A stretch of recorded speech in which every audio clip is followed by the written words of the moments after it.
Hello, I'm Jhumur Chowdhury. Welcome to my channel Eduskillshub. Thank you so much for supporting me and my channel so far. Hope all of you are doing well. Stay healthy and happy. Keep on smiling. If you are new to my channel, so please do subscribe my channel and press the notification bell as well. So let's get started.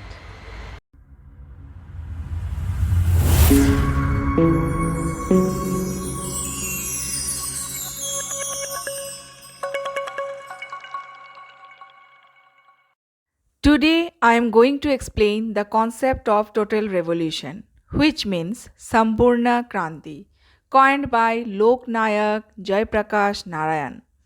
So before the explanation, I would like to give you a brief introduction about Jayaprakash Narayan. Who was Jayaprakash Narayan? Loknayak Jayaprakash Narayan, born in October 1902, Saran district of Bihar, and died 8 October 1979, Patna in Bihar. He began his political life as a Gandhian non-cooperator. He was born in a middle-class family of Bihar and received his education both in India and USA. After the death of Mahatma Gandhi, there was a profound change in the political and moral personality of Narayan. Jayaprakash is characterized by deep self-abnegation. Narayan had been the foremost leader, protagonist, and spokesman of Indian socialism. Jayaprakash advocated a program of social transformation, which he termed as Sampurna Kranti, that is, total revolution.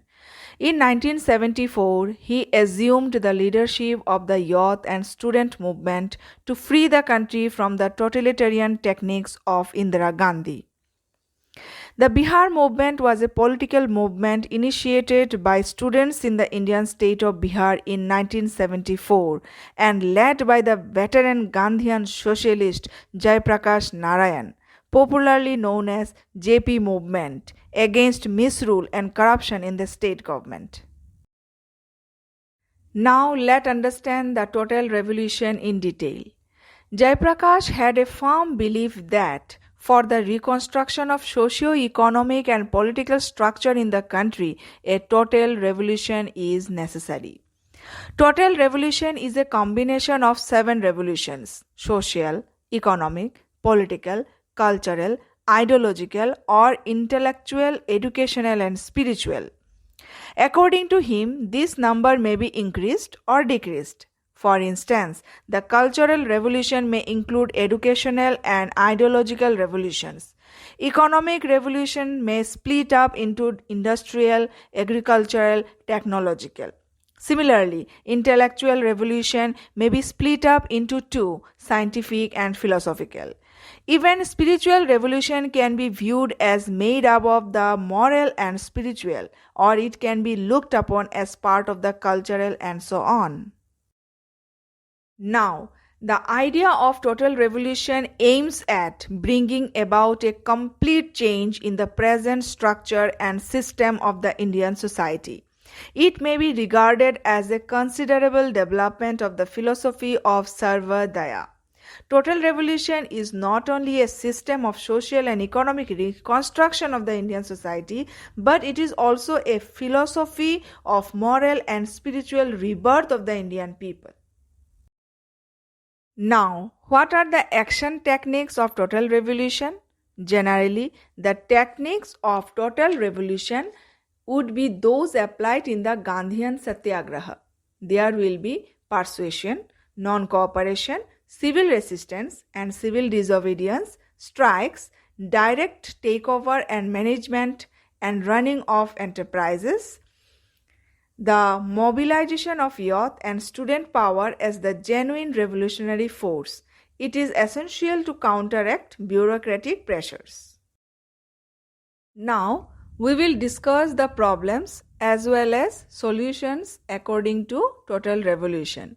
The main problem of the country was that of economic development in the context of agricultural backwardness.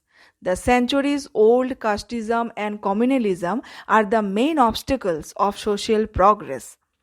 This must be removed by total revolution.